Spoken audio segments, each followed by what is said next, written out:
We're coming off of a race at Embry-Riddle. It was the Asics Classic, hosted by Embry-Riddle. There were about 12 teams there. We knew going into it that it was going to be a unique challenge for us because we had just raced pretty hard the week before.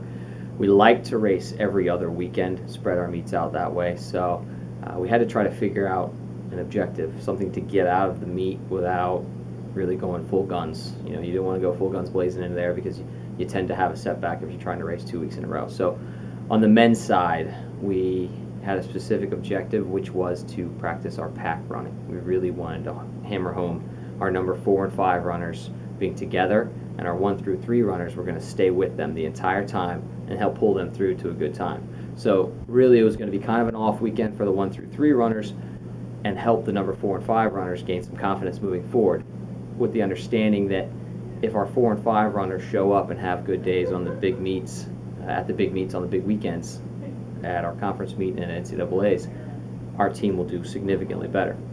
If they don't show up, it won't matter what our 1 through 3 runners do. It's going to add 150 points by virtue of our number 5 runner being too far back. So we talked about that beforehand, and the objective going in was let's stay together as a team and roll with the number 5 runner. Pretty simple race plan. We failed to execute. The number 4 runner got excited, went. He said, "Oh, I thought everybody was with me." So once that happened, it put the 1 through 3 runners in a unique situation where they had to decide, do we let him go all alone to break the race plan, or does somebody go with him to kind of help him along? So the number 2 runner says, "I'll go with him." Moves up, goes with the number 4 runner, so they end up in front. And so at the end of the day, you look at the results and you think the men's team had the better day because the men were 3rd and the women were 4th.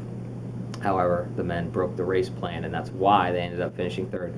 It really doesn't matter what our team score was at this meet because it has no bearing on the championship races. So we wanted to get that objective satisfied when we were there, and we failed to do that. Having said that, it was a pretty good day for the number 4 runner, the one who broke the race plan. He ended up, as it turns out, having a pretty good day. It just wasn't what we were looking for. We were really trying to get some confidence for the number 5 runner so that when we go to Florida State in 2 weeks, we have a good team race, a great team score. So this was really a meet where we wanted to set ourselves up for success in the future. I still think we're on track to do that. We just had to learn a little bit from it afterwards. We had some teaching moments after the race when we spoke about how the race went.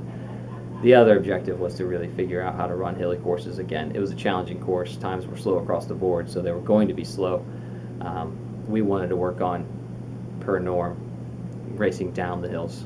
Racing up the hills will put you in oxygen debt pretty quickly, wear you out in a hurry. So we wanted to work on maintaining going up the hills, just not lose position, and then really focus on hammering down the hills to make up all the ground that we lost. So we did that fairly well. We just couldn't follow the race plan that we had going into it.